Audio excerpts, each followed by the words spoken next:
Manx Radio's Update with Beth Espy.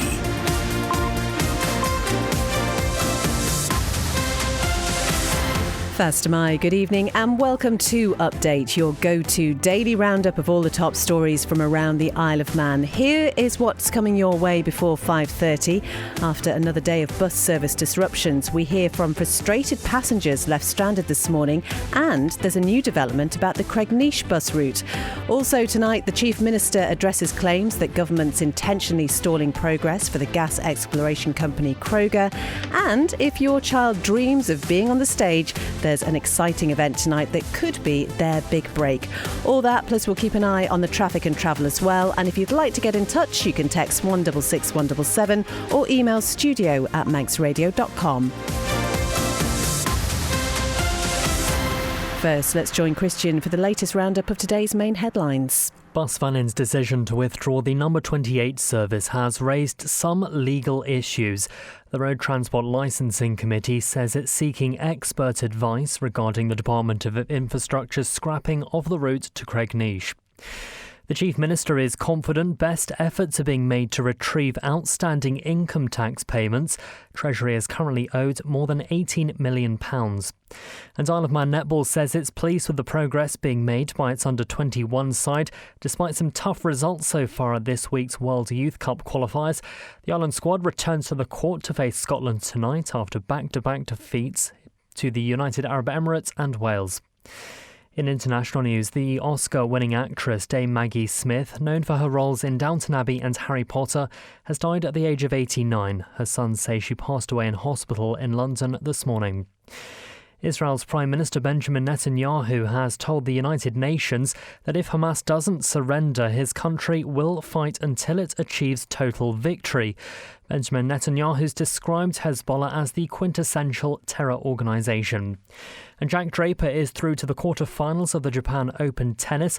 After a straight sets win to Hobart Hawkatch, the British number one will next face Ugo Umber for a place in the last four in Tokyo. Those are the Update News headlines, next at 6. Thanks very much indeed, Christian. Now the weather brought to you by Manx Glass and Glazing. Much nicer this evening, isn't it? And it will stay mostly dry, just a small risk of a shower, and overnight temperatures will be 6 Celsius with moderate or fresh northwesterly winds. Have you put your heating on yet? That's what we need to know. Sunny intervals tomorrow, the risk of a few showers throughout the morning, and there'll be a moderate to fresh, mainly westerly wind, and highest temperatures tomorrow will be around 14. And Sunday, cloudy at first, and it will be dry at first, but outbreaks of rain will arrive in the afternoon. There will be fresh to strong southeasterly winds, increasing strong to gale force on Sunday afternoon, and highest temperatures on Sunday will be just 12.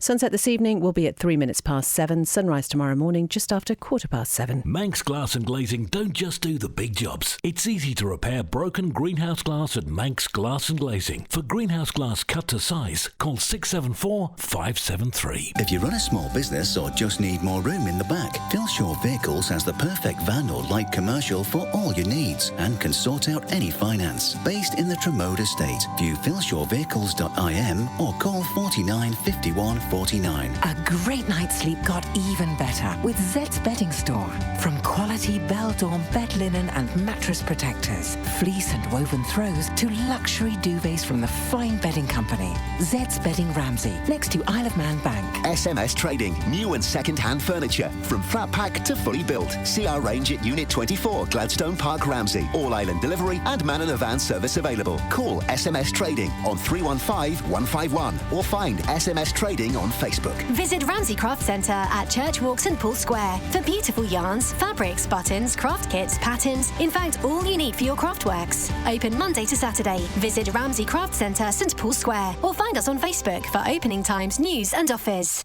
You're listening to Update on Manx Radio. It's 4.5 minutes past 5. Now, staff shortages and last-minute sicknesses have once again plagued the Isle of Man's bus services today.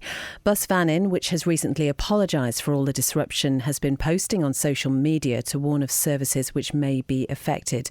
Well, Lewis spoke to some of the passengers who were left waiting at Lord Street this morning. I don't know if my bus is on the way. I'm trying to get to the business park. The bus is just really late today for whatever reason. Were you aware of the disruption information ahead of coming down here this morning? No, I had no idea.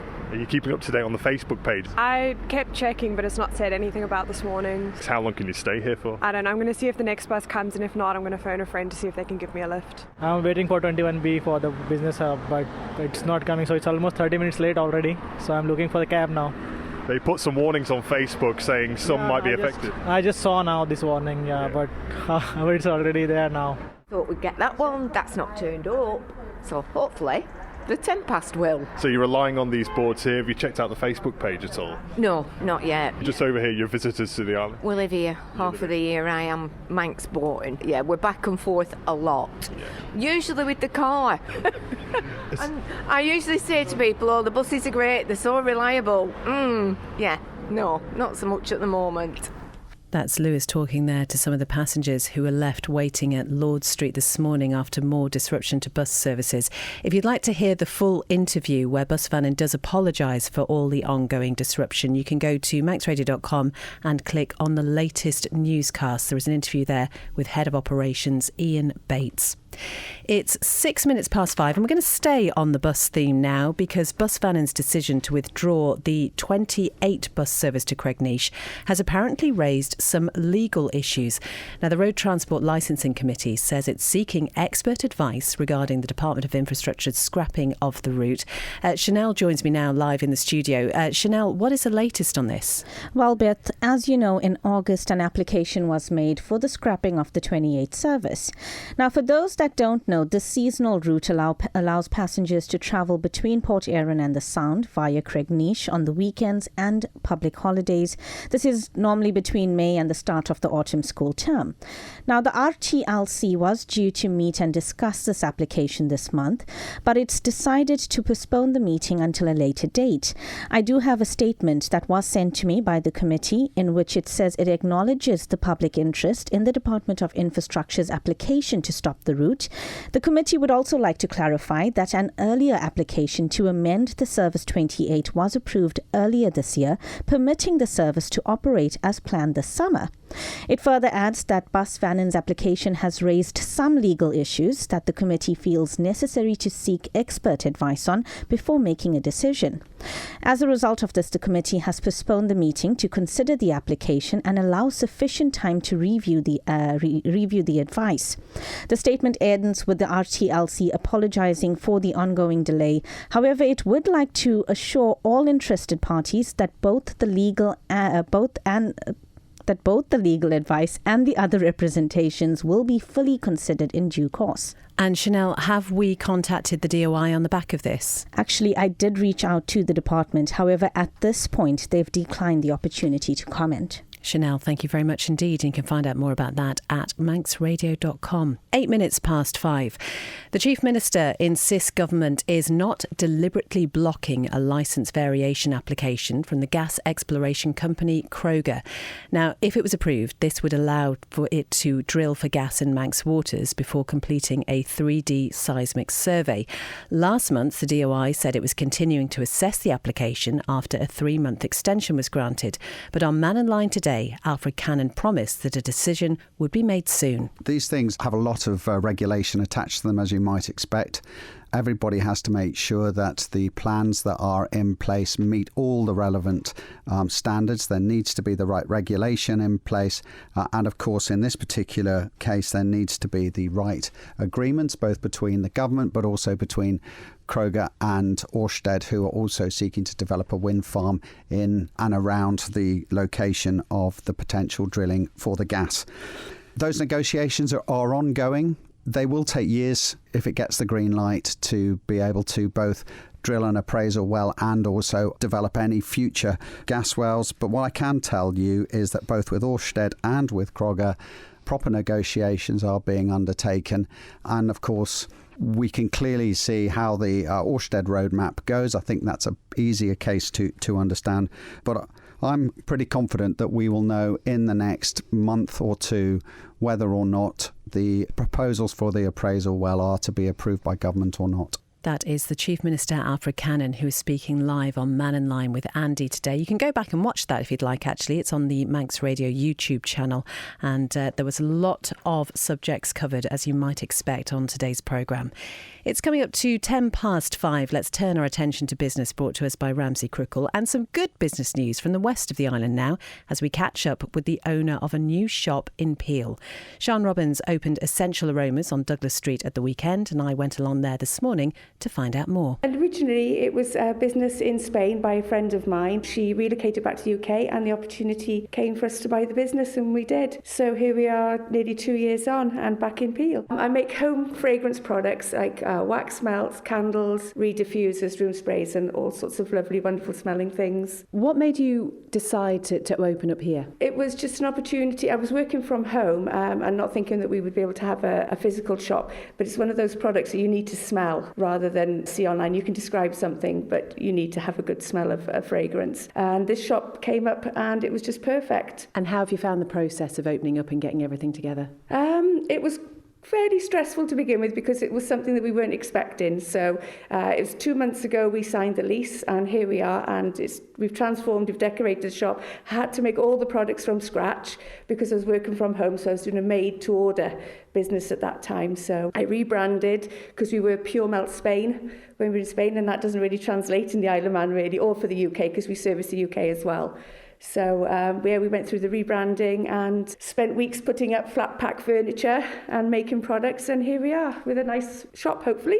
And are you doing everything on the premises now? No, I have to make everything at home. The premises isn't big enough. I had a workshop when I was in Spain, so I could make everything while I was in the shop. But no, I make everything from home and have to bring it every day. I've been making so much stock this last week after Saturday, and the fabulous feedback and the amount of products I've sold has been great. And what's been the reaction so far, Sian? It's been really, really positive. I've had some lovely feedback and people like the products and they like the price range. I think I've priced it at a good point, not to overprice myself, and also for the community to bear in mind where we are and the cost of living crisis and everything. It's a real leap of faith in some ways. It is, but it's always nice to have something that you feel is luxurious at home at an affordable price, and you feel like it's a special treat to have at home, especially with these dark winter nights coming in as well. It's nice to have some nice cosy fragrances.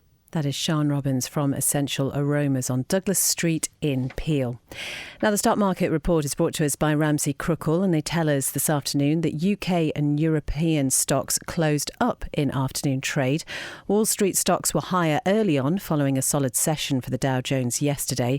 Gold and silver prices retreated from record highs, but were still positioned for weekly gains on growing anticipation of another bumper US interest rate cut this year. And US crude oil was on pace for its first weekly loss in 3 weeks as the prospect of growing oil supplies from Saudi Arabia overshadowed China's efforts to stimulate its economy. Well, looking at the commodities, gold finished off 0.78% at $2,651. Brent finished off 0.07% at $70.93.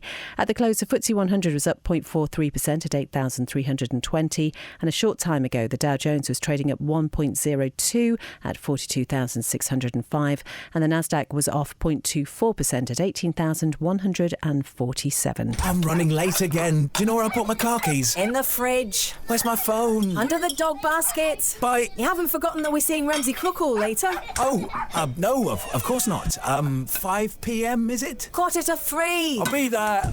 Life is busy. That's why Ramsey Crookall's team takes time to help you make a mindful investment decision, considering all the options, giving you full control of your financial future. Less stress, more assurance. Forgot to put my shoes on. Oh.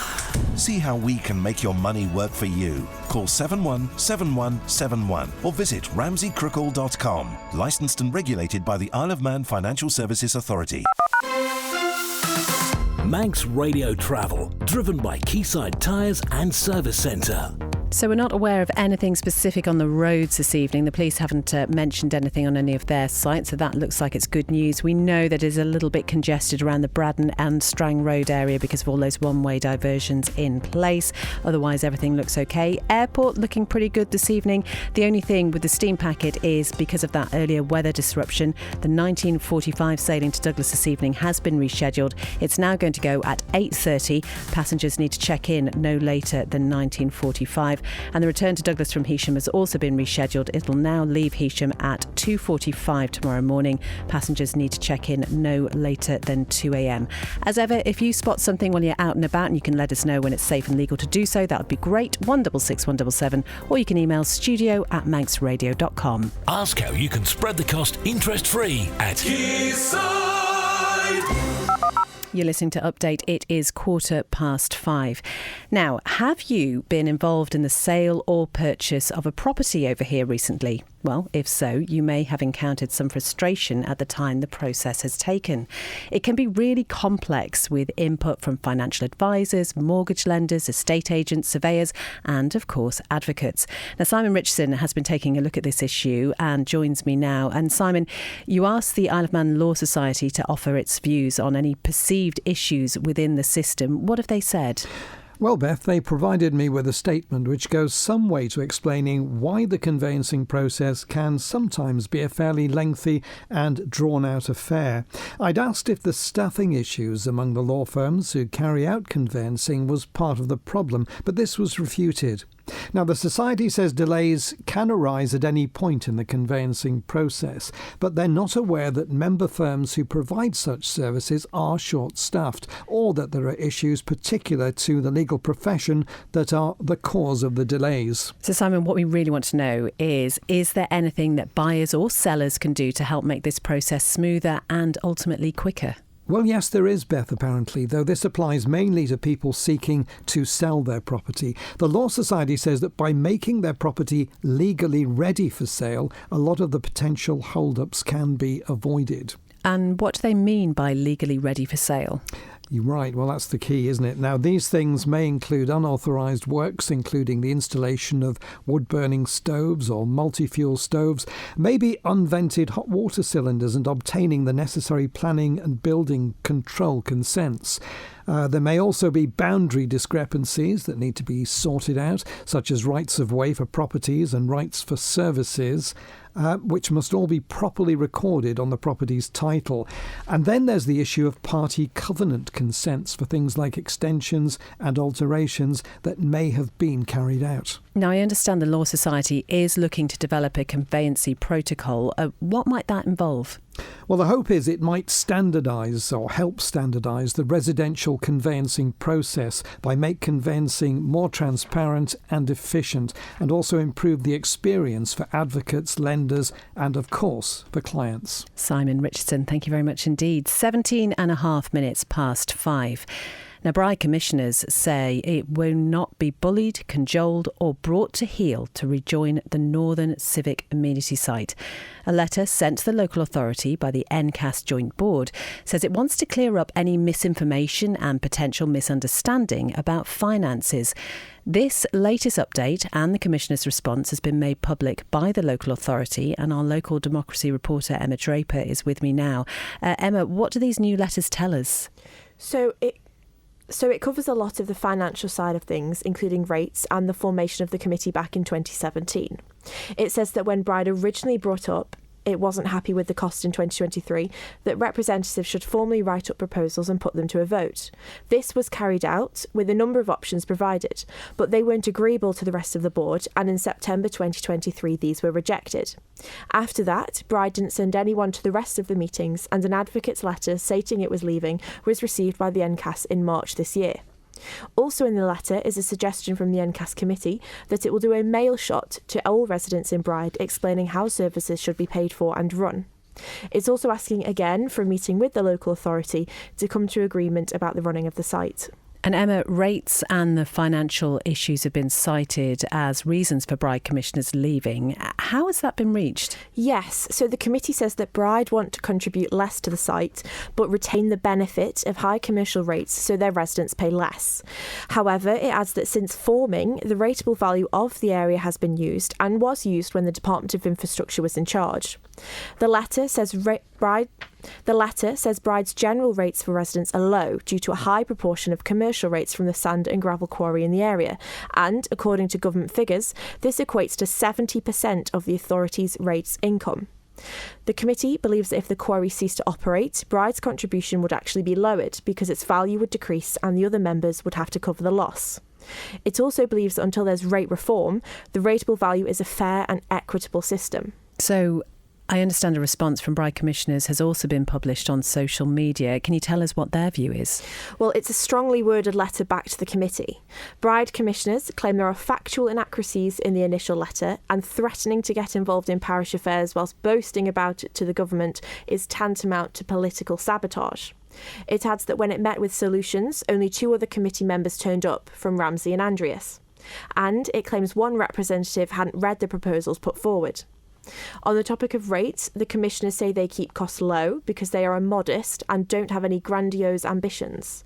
It also says that whilst part of the NCAS, it spent 85% of its budget on waste. It ends its letter saying it and the rest of the committee will be judged on its actions at the next election. Emma, thank you very much indeed. An issue that is rumbling on, and as ever, you'll be able to find out more at manxradio.com. 5:20. Is your child a budding actor between the ages of 13 and 19? And do they need something to do tonight? Well, young drama students are being invited to take part in the 2025 National Theatre Connections projects, which is offered by Kensington Arts in Douglas. But there's no need to register in advance. You can just go along. The first workshop took place earlier this week, but there is one starting in around half an hour's time. That's at 5:30, actually a little bit less than that. And there is another next Tuesday. That's the 1st of October at 5 p.m. David Dawson is leading these workshops as director for the 9th time. This is actually our 10th year being involved with National Theatre Connections, and National Theatre Connections itself is actually 30 years old, so it's a real kind of milestone for them. People will know the National Theatre in South Bank, London, obviously famous for many big performances from many big stars of the day, Judi Dench, Shane McKellen, David Tennant, people like that, and really they've created the world's biggest youth festival, and it's aimed at promoting and writing material aimed at people aged between 13 and 19.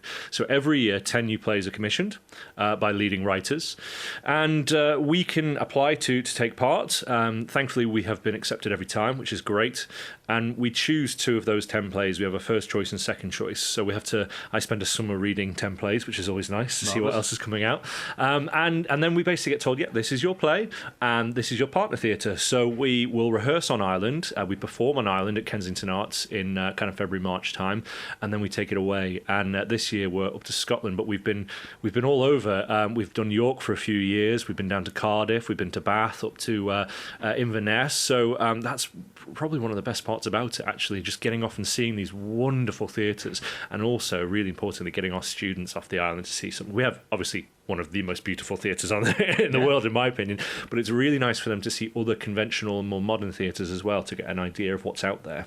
And you're off to, is it Pitlochry this year? It is, yes, up that way. So a bit of a journey for us again, but not as long as Inverness this time. So, and yeah, it looks like a fantastic venue. First time being there. And the great thing is they'll get to see the other plays that are on, and there'll be some festival vibes. So they'll get to do some workshops and things. And we're really, really proud to say that anybody who's involved with Connections, it's the cost to get them to our theatre festivals are free. We do not charge for them to get off island. We find it through fundraising, through our ticket sales, things like that, but we make sure it's effectively open to all, and that's a really big key thing at Kensington Arts, and something I'm really proud we've managed to achieve for 10 years now. That is David Dawson from Kensington Arts, who was talking to Howard Kane there. So you have got a few minutes if you're in Douglas and you'd like your child to go along to this workshop, or there is that other one which is happening on Tuesday, the 1st of October at 5 p.m. Interestingly, Connections also welcomes those who wish to shine behind the scenes as well and take part off stage, working on other essential elements such as things like set, props, costumes, sound and lighting design. Here's our sports editor, Rob Pritchard, who's also a thespian, actually, aren't you? Indeed. It's been a few months, though. The one-act festival over at the Gaiety Theatre last time. Was it? I trod the boards, if you like. Need to get you back out there. What's happening sports-wise, then? Well, there's been plenty. We're going to start with cricket, and the Isle of Man has been crowned Group 1 winners in the Challenger division of this year's European Cricket Championships in Spain. The Manx side took top spot after claiming victory over Estonia by 4 wickets in the Group 1 final at Kartama Oval last night in Malaga. Both nations will now progress to the playoff phase of the tournament, which is due to start next week. Well, elsewhere in darts, the Isle of Man has been back in action this afternoon at the WDF Europe Cup in Slovakia for the men's singles and ladies pairs events. Aaron Bradley has been the star for the Manx side in the men's singles, getting as far as the last 32 before a loss to Denny Olderkalter of the Netherlands. Elsewhere, Alan Young exited in the opening round, whilst Robert Nelson and John Halsall reached the second round before being defeated. Meanwhile, both of the island's teams in the ladies pairs fell at the first hurdle. Sarah Taylor and Jessica Corlett were beaten 4-1 by Lucia Jankowska and Katrina Nagyova of Slovakia, whilst Margaret Kelly and Nikki Bardsley lost out 4-2 to Sweden's Anna Forsmark and Maud Janssen. Moving on, and Isle of Man Netball says it's pleased with the progress being made by its under-21 side, despite some tough results so far at this week's World Youth Cup qualifiers. After a day of rest yesterday for all teams in Cardiff, the Ireland squad returns to the court to face Scotland at 7 p.m. tonight after back-to-back defeats earlier this week to the United Arab Emirates and Wales. Well, looking ahead to the weekend, and in football, 2 of the earlier contenders at the top of the Canada Life Men's Premier League meet during Saturday's latest Manx fixtures. Defending champions Ayr United host second-place Corinthians at 2:30pm tomorrow, whilst 2 of the big hitters in Division 2 are set to meet as leaders Braddon travel to Douglas High School Old Boys at the same time. There's also a Battle of the Titans in the Canada Life Women's League at 2pm on Sunday as title holders Peel take on Corinthians, and you can see a full schedule of this weekend's football fixtures at manxradio.com. And also on Saturday, Douglas and Vagabonds return to league action in rugby, with both hoping to improve on slow starts to their seasons. Douglas will host Vale of Loon at 2pm tomorrow in Regional 2 North West, whilst Vagabonds head to Colne Nelson in Counties 3 ADM Lancs Cheshire at 1pm. Thank you very much indeed, Rob, who's now going to depart the studio very quickly and get ready for the Friday Sport preview. Also happening tomorrow is that FC Isle of Man game. They're heading to Barnoldswick Town in the NWCFL Premier Division, hoping to maintain their charge on the promotion playoff spot. So we'll bring you all the very latest details after that match. Also, something that's happening tomorrow is this lovely community event in Douglas, which really does aim to boost physical and mental health as well, and your social life. It's celebrating a major milestone this weekend. It's the Nobles Park Run. It's its 300th event tomorrow morning, and so to celebrate that, those behind it are hoping to get an unprecedented 300 people to take part. So if you are able to take part, doesn't really matter what your ability is, do head there for around 8:30 for a 9am start. And just be aware that if you're out and about this Sunday, there will be lots of bikes on the roads around the island. Over 100 cyclists are taking part in a 50-mile challenge, all in support of Hospice Isle of Man. It is dubbed Tour de Farms. It's the second year for this event, so good luck to anyone taking part in that. That is all from Update this evening. Thank you so much for your company. As I say, Rob is up next with the Friday Sport preview. Then it's Greatest Hits with Chris Kinley, Sweet and Swing with Howard from 9, and then the weekend really does start here with Nick Holt and the 90s playlist from 10. Have a lovely weekend, whatever you're doing, and I'll see you back here again at 5pm on Monday.